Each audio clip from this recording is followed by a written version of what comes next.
Hello, good morning all. Today I just want to give a brief overview of the RBI's August monetary policy review when they initiated a requirement for scheduled banks to uphold an additional 10% cash reserve ratio on incremental net demand and time liabilities.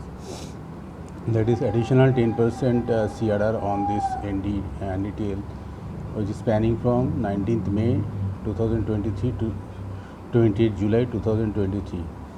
Now the implementation of this is we call ICRR, that is Incremental Cash Reserve Ratio, that commences from the overnight beginning 12th August with the reviews. So they will review on or before 8th September. What is the status of this? Now what happens is actually when these 2000 notes have been deposited with the RBI, when RBI actually through a press release they declared that these 2000 banknotes will be gradually over the time period. They have given a stipulated time period. In between there, this has to be deposited with the RBI and the banks, and what happens is as a result the liquidity has increased. Now also there is a fear that this kind of liquidity might push some of the asset price bubbles, or that might jeopardize the financial stability. And as a result, the RBI in the monetary policy, they have announced that banks have to maintain a incremental capital cash reserve ratio just to contain that excess liquidity. Now what happens is that also the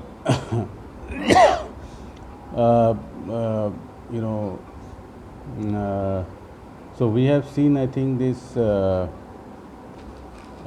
as of now what happens as a result, as liquidity tightens, now banks have resorted to the borrowing through the CDs, that is certificates of deposits. So we have seen that this rush towards the financing through the CDs has increased a lot as a result, and we have seen that this ICRR requirement, which become effective from the fortnight beginning 12th August, is estimated to have impounded funds worth around almost rupees 1.1 trillion from banks. So and as a result, this there are actually 4 public sector banks: Canara Bank, PNB, Punjab National Bank, Bank of Baroda and Bank of Maharashtra have issued certificates of deposits worth a total of rupees 8,100 crore in the primary market from 18th August to 23rd August. And meanwhile, 5 private banks, that is Axis Bank, ICICI Bank, IDFC First Bank, HDFC Bank and IndusInd Bank, have issued CDs with a total of rupees 13,370 crore in the primary market over the same period. Now the increased reliance on these certificates of deposits comes at a time when rates on these short-term debt instruments have climbed, making it more expensive for banks to raise funds through these routes.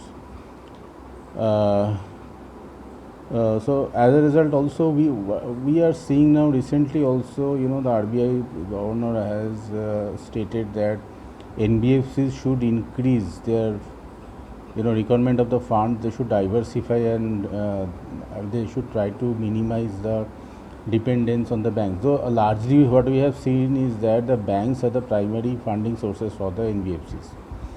But there's as highlighted by the RBI that NBFC should seek for the other sources of the funds. What we have also seen that this pressure on the overnight rates have risen, because as this weighted average call rate has actually increased over the repo rate, so it also pushed a kind of pressures for the funding requirement. And we have seen that recently, because of the GST outflows and certain advanced tax payments issues also has happened and has put pressures on this kind of thing. Now RBI announced a 14-day variable rate reverse repo option following a reversal of the 14-day VRRR conducted, that is variable rate reverse repo options. We call that VRRR in the short. on 11th August, and this auction however elicited limited response from banks as they parked rupees 22,419 crore against a notified amount of rupees 1 lakh crore at a weighted average rate of 6.49%. As the calendar advances to September, the maturation of certain government securities is anticipated to contribute to liquidity enhancement, yet the complex interplay of credit growth, deposit trends and other factors will collectively determine the liquidity trajectory, as reported by also the Economic Times. And given the imminent festive season, spending and the central role liquidity, the initial days of the upcoming will stand as pivotal for the RBI's decision concerning the extension of the CRR mandate. So you have to see in a watch and wait mode, but as of now, according to the RBI, they will review the situations on the 8th September. Thanks for the watching. We'll coming out some other interesting videos on recent issues that the China slowdown is facing, how the the rate hikes and how the policy will be pan out in forthcoming periods from the ECB as well as Fed, and what will be the likely implications.